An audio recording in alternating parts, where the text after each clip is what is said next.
نحمده ونصلي ونسلم على رسوله الكريم أما بعد فأعوذ بالله من الشيطان الرجيم بسم الله الرحمن الرحيم إن الله لا يستحيي أن يضرب مثلا ما بعوضة فما فوقها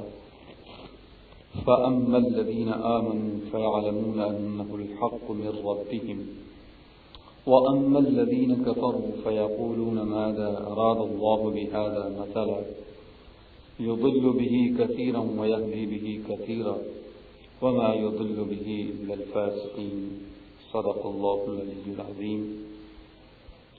إن الله لا يستحيي أن يضرب مثلا بے شک اللہ اس سے حیا نہیں فرماتا کہ مثال سمجھانے کو کیسی ہی چیز کا ذکر فرمائے۔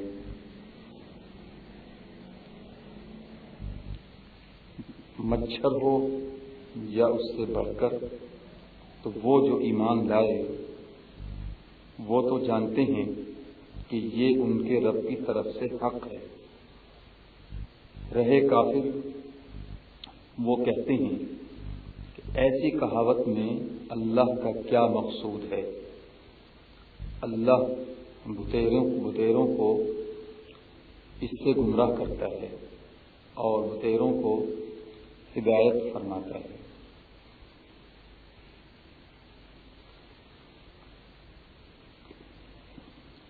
اس آیت سے پہلے اور آیات گزری جن میں اللہ رب العزت نے قرآن کے بارے میں شک کرنے والوں کو چیلنج دیا تھا کہ قرآن کریم کے من جانب اللہ ہونے میں اگر تمہیں ذرا بھی شک اور شبہ ہے تو قرآن جیسی ایک کوئی صورت بنا لاؤ۔ تو وہ ایسا نہ کر سکے تھے۔ پھر قرآن کے ماننے والوں کی جزا اور قرآن کو ماننے والوں کے انعام اور اکرام بیان فرمائے گئے، اور اس کے بعد پھر قرآن پر جو ایمان نہ لائے، قرآن کو نہ مانا، ان کی سزا کا بھی تذکرہ ہوا۔ قرآن کریم نے جو چیلنج کیا تھا ان لوگوں کو کہ جو قرآن پر من جانب اللہ ہونے کے اعتبار سے یقین نہیں رکھتے تھے، انہوں نے اس بارے میں کوششیں کی، اپنے بڑے بڑے فضلاء اور بڑے بڑے ادباء اور بڑے بڑے بلغاء اور شعراء کو جمع کیا، ان کی کمیٹیاں تشکیل دی اور انہوں نے سر جوڑ کر اس کے لیے کوششیں کی، لیکن کامیاب نہیں ہو سکے۔ اور ایک شخص جو جھوٹا مدعی نبوت تھا، مسیلمہ کذاب، اس نے اپنے ذہن سے کچھ صورتیں گھڑی اور ان کو گھڑ کر اپنے ان لوگوں کے سامنے پیش بھی کیا، لیکن وہ کیسی صورتیں اس نے بنائی کہ خود جب اس کے لوگوں نے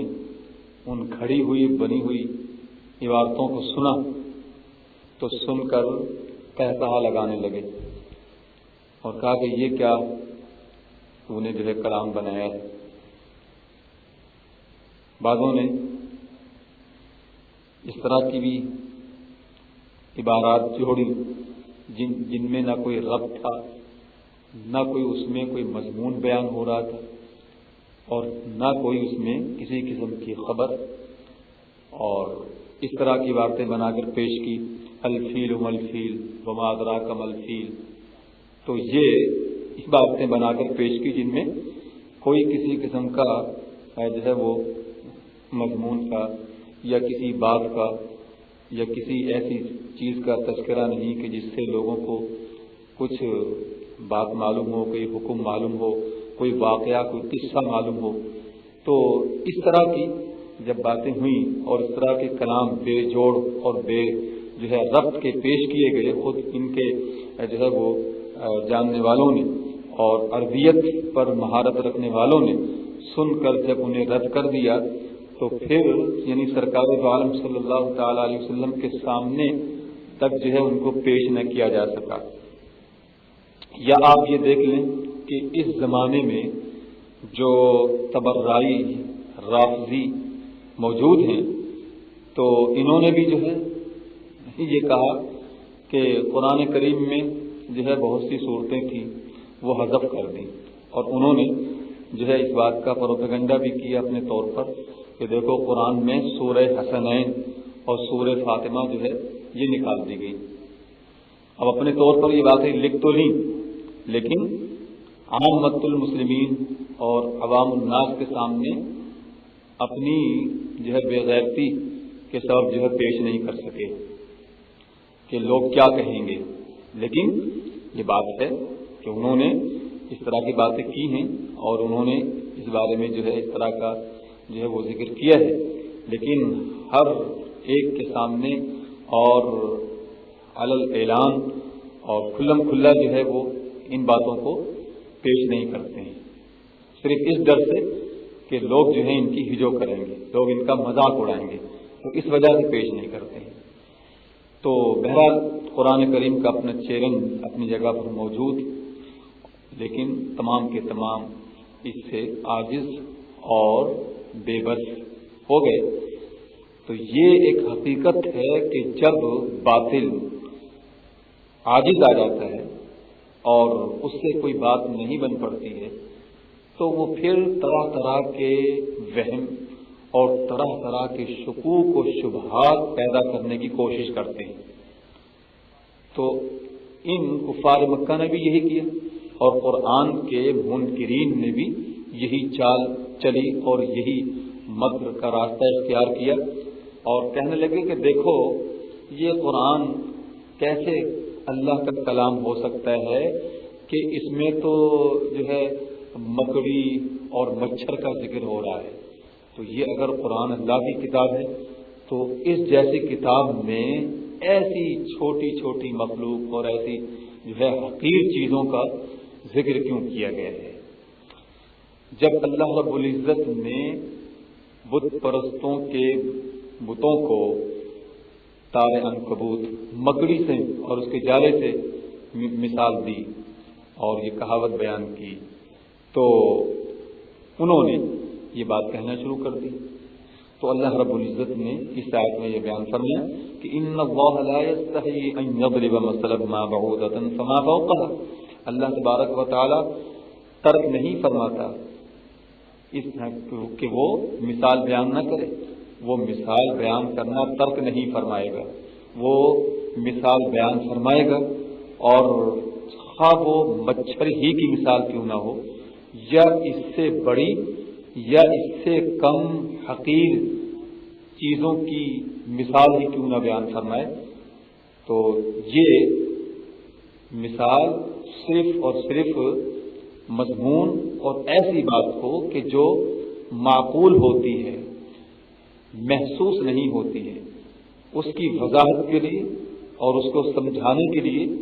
مثال دی جاتی ہے اور مثال سے وہ بات اچھی طرح ذہن نشین ہو جاتی ہے. تو مثال کا مقصد تو صرف اور صرف یہ ہے کہ بات سننے والوں کو اچھی طرح سمجھ میں آ جائے اور ذہن نشین ہو جائے. تو اللہ تبارک و تعالیٰ نے اس لیے قرآن کریم میں جو ہے مثالیں بیان فرمائیں. بری بات تو وہ ہوتی ہے کہ جو فحش ہو، جھوٹی ہو، گندی ہو، تو ایسی باتوں کا بیان کرنا اللہ رب العزت کی شان کے لائق نہیں. اور یہی وجہ ہے کہ دیکھیں قرآن کریم میں ایسی باتوں کا ذکر نہیں ہوا، لیکن جہاں تک مثال کا تعلق ہے اور کہاوتوں اور امثال کا معاملہ ہے تو ان کی جو ہے وہ صورت اور ان کی جو ہے وہ یعنی سمجھنے کے لیے یہ بات ہے کہ جیسے کہ یوں سمجھ لیں آپ کہ چراغ ہوتا ہے. اب چراغ جو ہے چاہے وہ سونے کا بنا ہوا ہو اور چاہے جو ہے وہ چاندی کا بنا ہوا ہو اور چاہے جو ہے وہ کسی اور دھات کا یا کسی اور چیز کا یا مٹی ہی کا کیوں نہ بنا ہو، لیکن ہر چراغ سے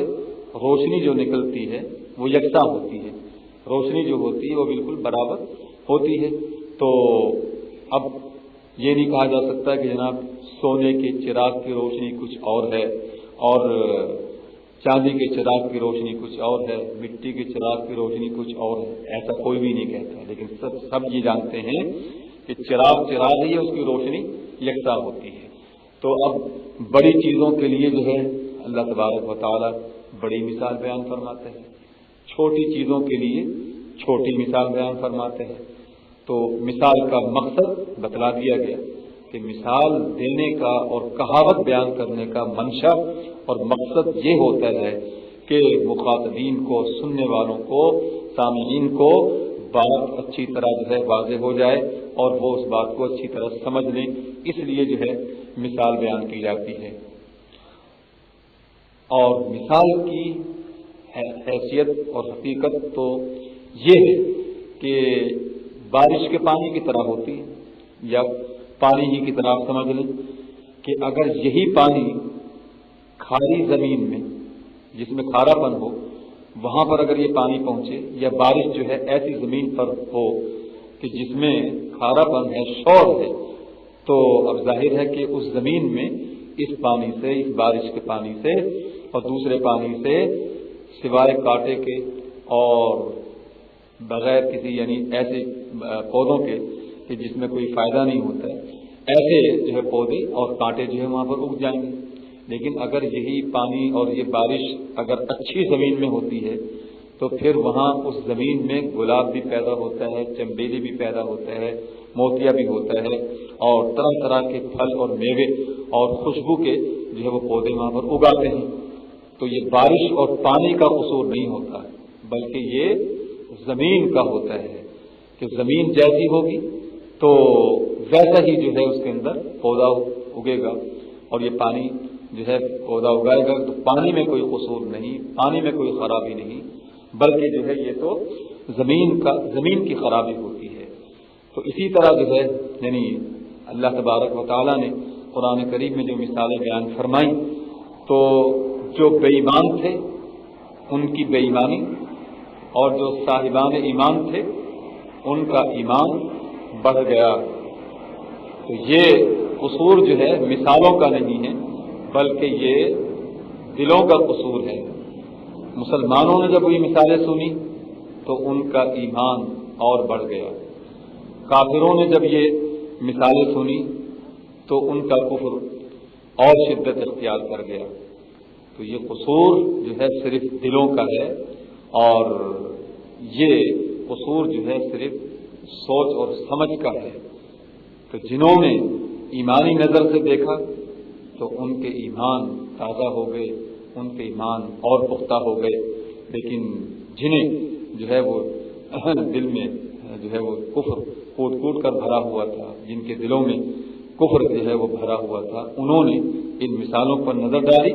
تو انہوں نے جو ہے کہنا شروع کر دیا کہ یہ بھی کوئی جو ہے کلام الہی ہے کہ جس میں جو ہے مچھر کی مثال بیان ہو رہی ہے، جس میں جو ہے وہ مکڑی کی مثال بیان ہو رہی ہے، جس میں جو ہے معمولی اور حقیر جو ہے وہ چیزوں کی اور خفیف چیزوں کا جو ہے وہ تذکرہ ہو رہا ہے. تو اللہ اتنا بڑا، تو کیا اس کا کلام جو ہے ایسی خفیف چیزوں پر مشتمل ہوگا؟ لیکن ان بدبختوں نے یہ نہیں جانا اور اس میں اس حوالے سے اور اس اعتبار سے غور نہیں کیا کہ ان کا مقصد جو ہے صرف اور صرف جو ہے وہ سمجھانا اور ذہن کے قریب جو ہے بات کو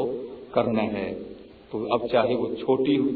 چیز کی مثال ہو اور چاہے جو ہے وہ بڑی چیز کی مثال ہو، مقصد تو جو ہے وضاحت ہے اور وضاحت جو ہے وہ اس سے ہو جاتی ہے. تو اب اس آیت سے یہ بھی معلوم ہوا کہ بدکاروں کے سامنے جو ہے واعظ کرنے سے انہیں نصیحت جو ہے وہ حاصل نہیں ہوتی ہے۔ اسی لیے بزرگان دین فرماتے ہیں کہ ایسے لوگوں کے لیے جو ہے دلیلوں سے ہدایت نصیب نہیں ہوتی، بلکہ اللہ کا فضل ہو جائے تو اللہ کے فضل کی بدولت جو ہے ہدایت مل سکتی ہے، ورنہ لاکھ جو ہے وہ قرآن پڑھ کر سنایا جائے اور لاکھ حدیثیں پڑھ کر سنائی جائیں، وہ وہیں کے وہیں رہتے ہیں۔ تو یہ جو ہے قرآن کا یا وعظ و تذکیر کا اور نصیحت اور موعظت اور بیان کا قصور نہیں ہے،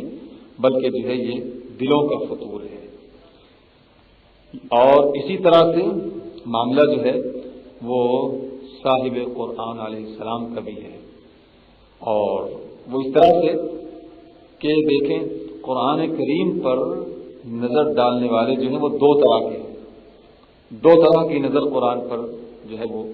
ڈالی ہے، دو طرح سے جو ہے وہ قرآن کو دیکھا ہے۔ ایک تو نظر وہ ہے کہ جو صاحب ایمان کی ہے، اور ایک نظر وہ ہے جو کافر کی ہے، ایک نظر وہ ہے کہ جس میں